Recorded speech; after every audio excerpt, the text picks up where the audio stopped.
So, whichever of you is elected is going to join an office in which most of the folks in the office don't change with the changing of a DA, and they've been there doing work for a long time. When you say that you are going to do everything differently, that sounds to me like you're denigrating the work of the people who have been there. And if I hear that message, we're going to do everything differently, I'm looking at the exit.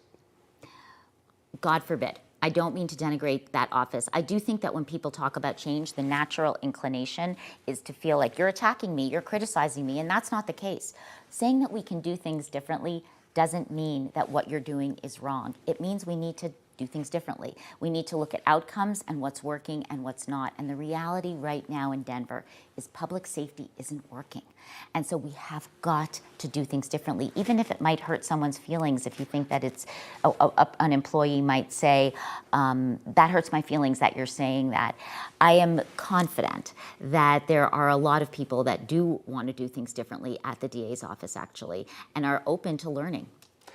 John Walsh, what do you think is the biggest public safety challenge facing the city? And give me one big idea to tackle it.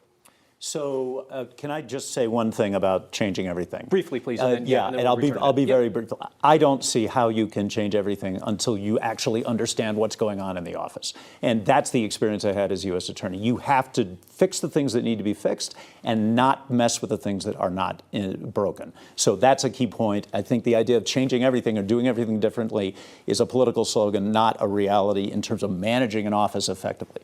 So to go to your question, what is the single biggest problem that we're facing? Look, we've got multiple issues, as I've already talked about. But I would tell you the thing that is most on my mind is violent crime and the uptick in youth violence in our city.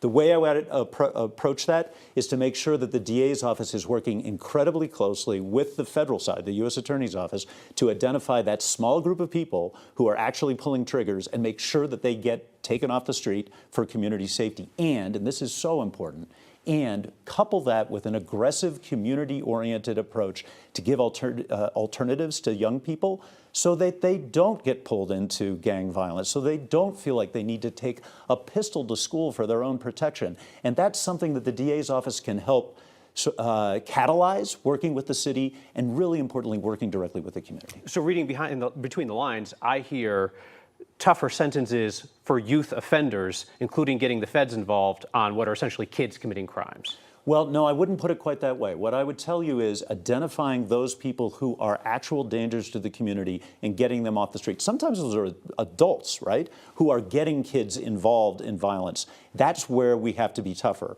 We also need to look at kids and look at how they're involved in violence and approach each of those cases very carefully. But we're in a situation where, we've got kids with guns.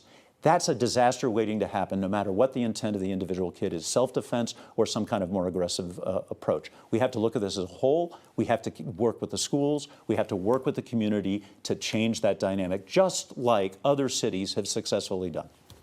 Leora Joseph, biggest public safety challenge facing the city, one big idea to tackle it. Yeah, I think we have two parallel issues, Kyle, to be honest. One is the violent crimes, the gun violence, the gang violence, the youth violence. We have to handle that. At the same time, we're seeing this massive uptick in dysregulated behavior as a result of mental illness and drug addiction, which is leading people to cause low-level crimes.